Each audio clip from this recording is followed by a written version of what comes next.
mavuto ngambili zokomandizo chepa kodi moyo uno ndiotele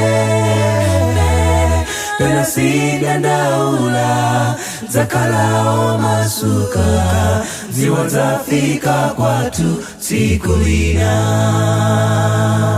mavuto ngambili zokomandizo chepa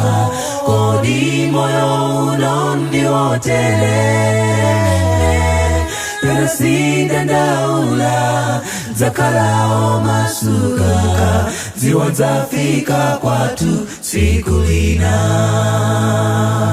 kodi ndilipatika kapena ndafika kuwala kwa mamba niona aitana Yesu aitana ine komola sekukila ine kodi ndilipatika kapena ndafika kuwala kwa mamba niona aitana Yesu aitana ine komola sekukila ine anzanga samvetse pamene wauza kuti kulimalo wala omagino ndikoline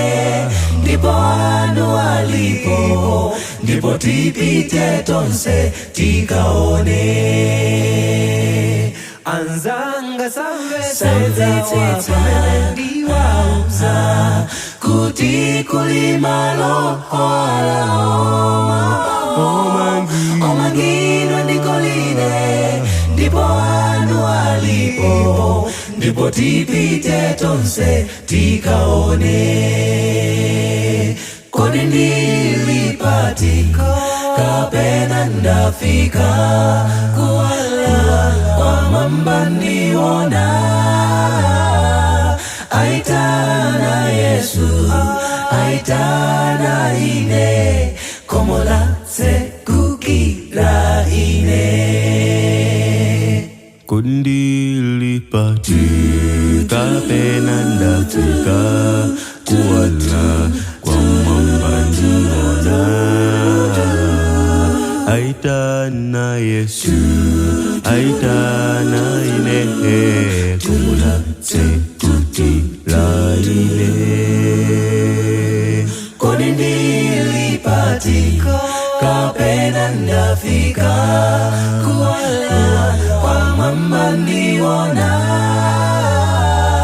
aitana Yesu aitana ine komola sekukila